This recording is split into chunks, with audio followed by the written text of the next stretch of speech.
Alright guys, what's going on? What's cracking? Back here in front of the MR2 this time, and you already saw from the title, we're going to be doing the K Series versus the 3S GTE. Now you're probably wondering, why am I doing this comparison? Well, if you've been on the internet and you're a car guy lately, what's been the biggest swap and the biggest how-to here lately? I'm just going to pop a video, this.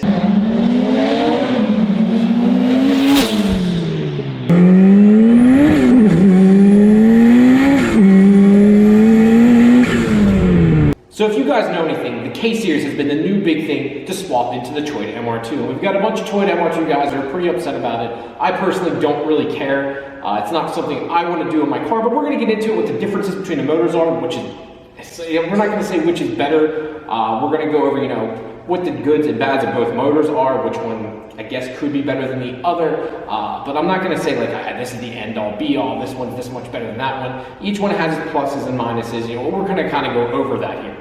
But before we get into you guys, I want to give a big shout out to Derek Robinson at IMW, or Innovative Motorworks. I wanted to pick his brain a little bit, get a little bit of information. I'd also like to thank Brandon Bless and Tony over at Stan & Stagger Media. Those guys were also helpful. I just want to get as much K-Series info as possible as I speak here today. I personally haven't owned one, and I want to make sure I had the right information. So I wanted to thank you guys very much for that. All right, guys, let's go ahead and dive right into this. Which is better, 3S GTE or K20? Now, right off the bat, we can just go 2 liter, 2 liter. Both same displacement motor, roughly. I think the K Series has slightly, it's minuscule, but they're both 2 liters, so we'll just leave it at that. One is a cast iron block, the other one here is an aluminum block. This is an open deck block, this is a closed deck block. There's a lot of differences right off the bat there. This is a non-interference motor, this is an interference motor, which we'll get into here in a little bit. There's a lot of differences, and probably the biggest one is age. The 3S GTE came out in 1986. The first car it was sold in was 1986, and for the K20 was 1981. Now there's obviously different variations of the K20. It's been going on for many years, also the K24 also, but we're going to try to keep it as generic as possible here for time's sake, to be honest. So right off the bat, we're talking 15 years difference. That means this motor was out well before the 4G63, the EJ20, EJ25, all the other competitors, SR20. This motor was out way before those. This was the first real Japanese performance turbo motor. Now I'm probably going to get some flack for that. There was other turbo motors, but this was the first mainstream one that got put in multiple cars. It wasn't just in the MR2, it was in the Celica All-Track, it was in some daily driver style cars. They used it in multiple platforms. Same thing with the K Series. That's one of my biggest, probably my favorite thing about it. Same thing, reason I love the 2JZ. It just wasn't in the Supra for the 2JZ, just like the K Series wasn't just an RSX motor, it was in the TSX, TL. It was literally every Honda and Acura product that motor came in, which makes them abundant, which makes it a huge plus. So let's go ahead and dive into it. Let's start with the head here. So we have the 3S GT over here. It uses a flat cap design, just like the 2JZ. I showed in my last video comparing the 2JZ versus LS1 how that works, so I'll throw that up here again. It's a very, very, very, very simple design, and that's why I really like it. It is a dual overhead cam motor, but it's a very simple design, even for a push rod motor. There's so little moving parts here, and I think that's why I like it so much. You have your cam yourself, and you can see how it's rotating there, and then once that cam load comes down, it hits the top of the bucket. That bucket then depresses down a spring and valve all in one motion. Once that makes that full rotation, it comes back up, that spring then pulls the valve back up, and then you're back at TBC. And it keeps making that rotation, obviously, hundreds of thousands of times, as the car's revving along. Meanwhile, you have the K Series over here, which is a roller rocker style, which is also why it's able to have VTEC and all this other stuff, which is pretty freaking awesome, which makes a K Series or any Honda motor just freaking sweet, let's be honest. VTEC has been one of the biggest things with Honda for goodness gracious forever. But like having a roller rocker design, which is the new B58 from BMW, is also a roller rocker. In my opinion, there's more going on here, but there's reason for more going on. So you guys are probably wondering, let's talk about VTEC here and how that works. It uses 2 lobes on the cam. So you have a low profile lobe on the cam, you have high profile lobe on the cam itself. One is for actually idling, and below we'll say 4,500 RPMs for the sake of this video. And then one's for when the actual solenoid's kicked on or oil pressure's kicked in to engage that other lobe of that cam, which gives you that loud VTEC noise on the intake side and gives you more air to the motor, which then you can use more fuel and then you create more power. Now that's only utilized once you get to a certain RPM. Tuners like yourself, like Derek over at IMW, are able to manipulate that depending what ECU you're using. It can be messed with, but we're not going to go into those details, but it's a pretty basic design here. Hopefully I have a video to flip up for you to show it. It's actually quite ingenious, honestly. It uses oil pressure to engage another piston, to engage that rocker, then allows that higher probe or higher lobe of that cam to actually engage and gives you that awesome VTEC noise. My friend Mike Bolka, that's one of our fun things, you know, like when you're driving down the road, I know Derek actually had that set up so it engages a little bit lower on, and it sounds cool as hell.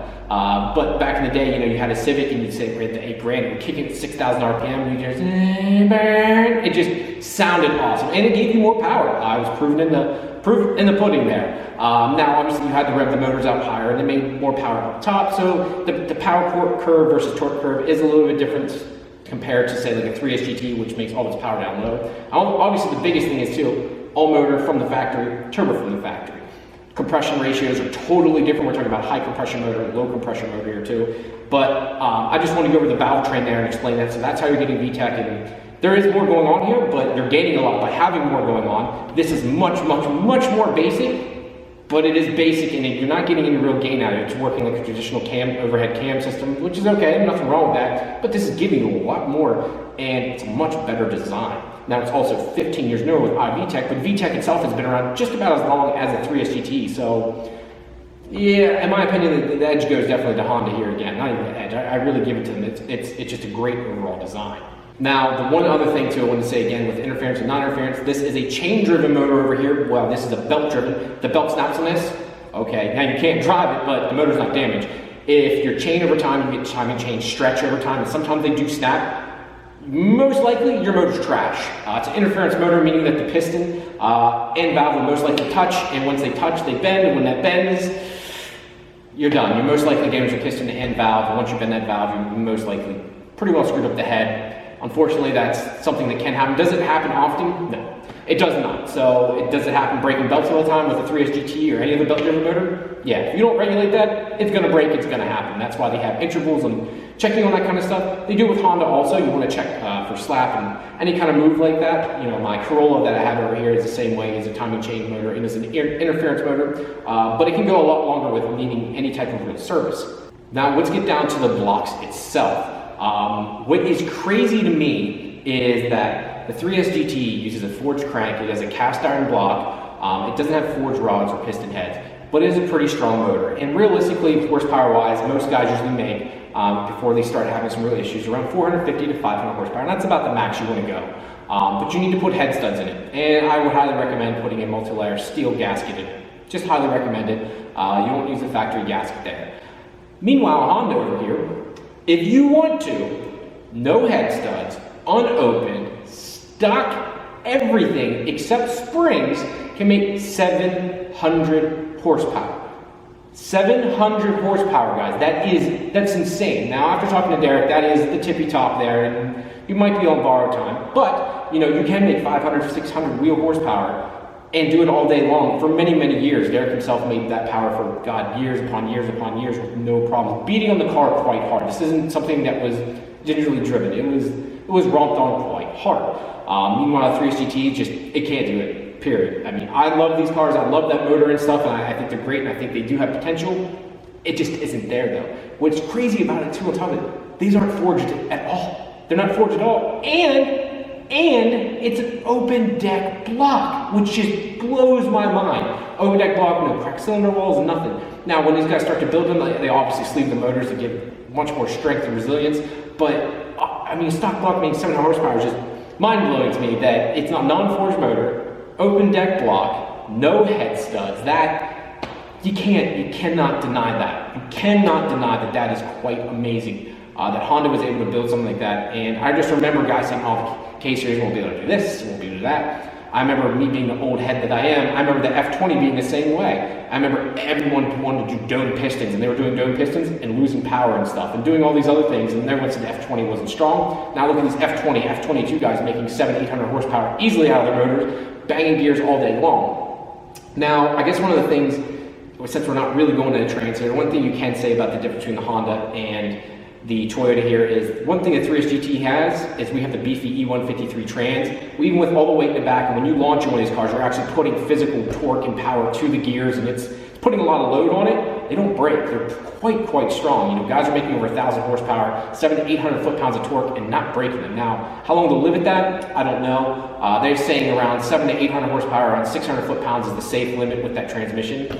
I know Derek said he made pretty good power with his. He's making around 700 horsepower stock trans and stuff, probably, I want to say around 450, 500 torque. But front-wheel drive car, sorry guys, physics says when that car goes to take off, yes, you have arch weights, but you're only using so much boost in first, second, whatever. You can launch these cars dead hook and take off. I'm interested to see how these guys' trans are holding up with these. You know, Derek was using a stock trans.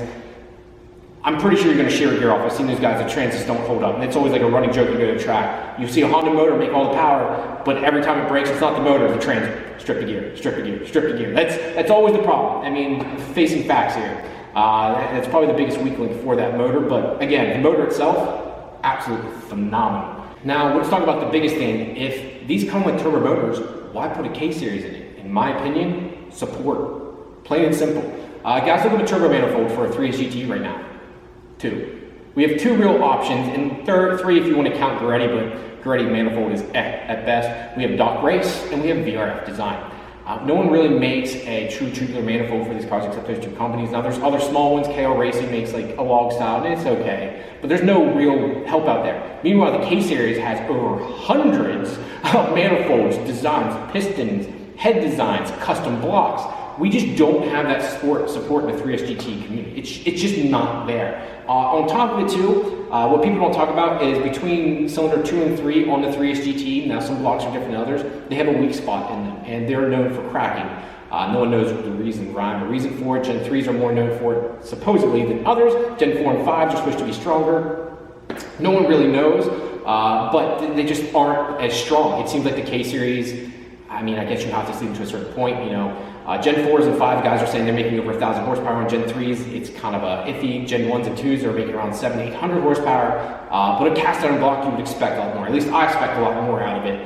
Being a closed deck block, being a cast iron block. Meanwhile, the Honda guy over here with an open deck block and a cast aluminum block on top of it is holding more power. It's a little frustrating. It's a little But you got to remember, 15 years newer tech versus old school 80s tech. So I get that, but still a little annoying when you have the 2JZ, which was also designed in the 80s, and it holds all the power. And to this day, when you do block testing, it is one of the strongest blocks ever made in history. When you do metallurgy tests on them, they're literally nothing compares to them. They're just literally the strongest block. No RB, no Barra motor, no LS motor, even comes close when it comes to strength testing of those motors.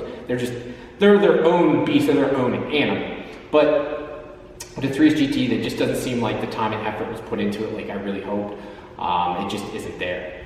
Now, the biggest thing is going to be cost.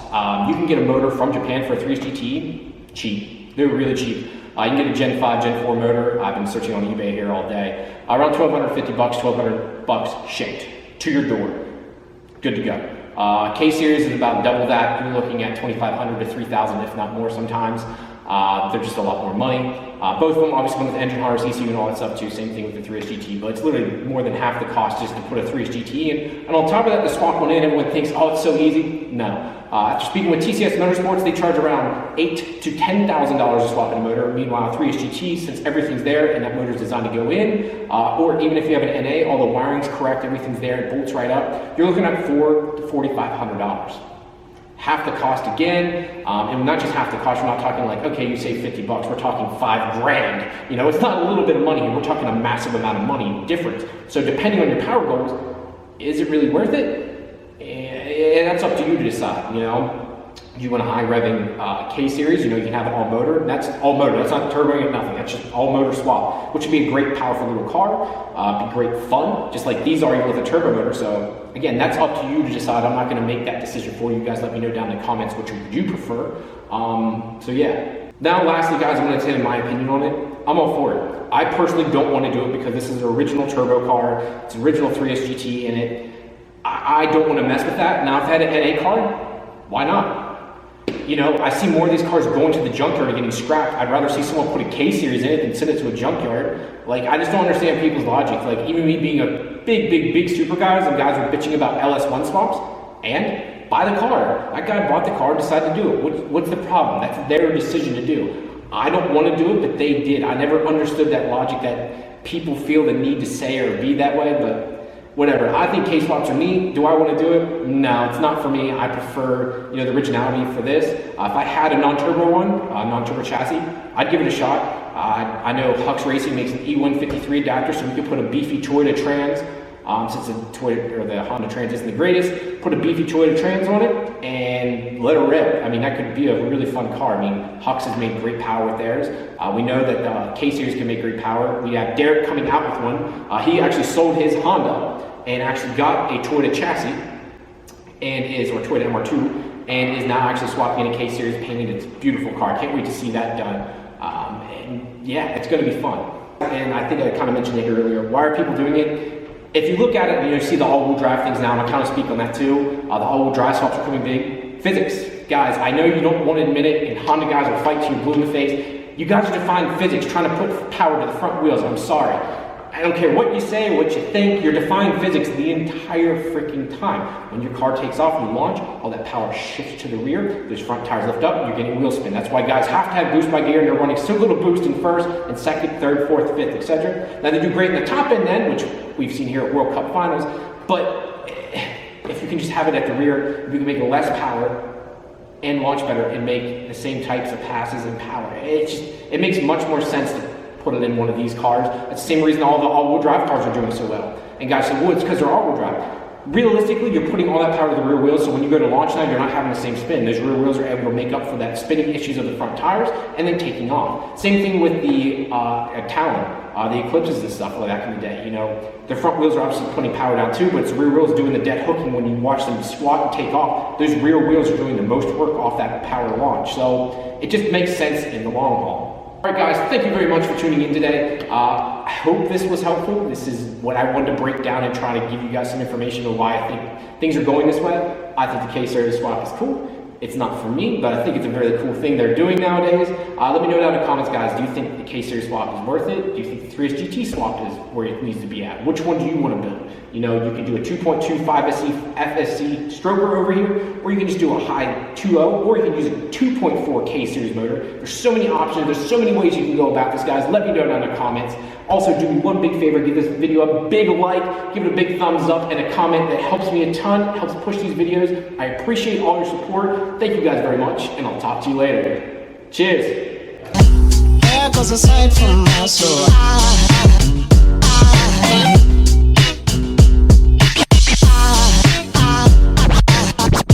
There goes a sight